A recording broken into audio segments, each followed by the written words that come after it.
संघर्ष की जीत। एक छोटे से गांव में रहने वाला एक लड़का नाम रामू था। उसके पिता एक मजदूर थे और माँ घर के कामों में लगी रहती थी। रोजाना की भागदौड़ और मुश्किलों में भी रामू का सपना था कि वह एक दिन अपने परिवार को खुशियों से भर देगा। उसका सबसे अच्छा दोस्त मोहन भी उसी गांव का रहने वाला था। दोनों मिलकर अपने सपनों की पूर्ति करने का संकल्प कर बैठे। रामू बचपन से ही अध्ययन के प्रति बहुत उत्साही था। उसे स्कूल में जाने का मौका मिला और वह शिक्षा में दृढ़ निष्ठा से लग गया। अपने कठिनाइयों के बावजूद रामू पढ़ाई में विफल नहीं होने दिया। उसका दिन दूसरे बच्चों से कहीं अधिक व्यस्त था, क्योंकि उसे घर के कामों में भी मदद करनी पड़ती थी। फिर भी वह निरंतर मेहनत करता रहा और अपने लक्ष्य की ओर धीरे धीरे बढ़ता रहा। एक दिन रामू को गांव के अध्यापक ने एक राष्ट्रीय स्तरीय प्रतियोगिता के बारे में बताया। रामू ने इसे अपने सपने का एक नया मौका समझा और प्रतियोगिता में भाग लेने का निर्णय किया। लेकिन वह इस सब के लिए तैयार नहीं था। उसके पास अच्छे स्टडी मटेरियल नहीं था और न उसके पास प्रतियोगिता की तैयारी के लिए पैसे थे।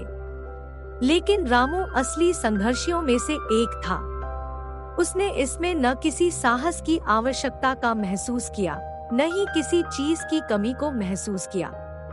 उसने दिल से प्रतियोगिता की तैयारी की और अपने दोस्त मोहन के साथ मेहनत की। प्रतियोगिता का दिन आया और रामू ने एक नामी शिक्षकों से भरा हुआ हॉल में प्रतियोगिता में भाग लिया। उसके दिल में सिर्फ अपने लक्ष्य को प्राप्त करने का संकल्प था। चाहे वह अगले चरण में आगे न बढ़ रहा हो, लेकिन उसने अपनी हार न मानी। वह धैर्य और समर्पण से अगले चरण में प्रवेश करता गया। अंत में रामू ने पूरी मेहनत और सामर्थ्य से प्रतियोगिता में पहली स्थान हासिल किया।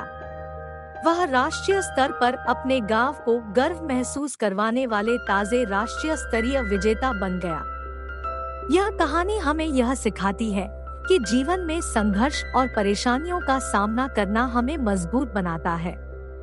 यदि हम सच्ची निष्ठा, मेहनत, धैर्य और समर्पण के साथ अपने सपनों की पूर्ति करने के लिए प्रतिबद्ध रहें, तो हम सफलता के नए सफलता मील स्तंभ को छू सकते हैं। रामू ने इसी संघर्ष की जीत के माध्यम से दिखाया कि संघर्ष और सफलता का रास्ता हमें अपने लक्ष्य के पास ले जाता है। उम्मीद करती हूँ आपको कहानी पसंद आई होगी और ऐसी ही कहानी सुनने के लिए हमारे चैनल को लाइक एंड सब्सक्राइब करें।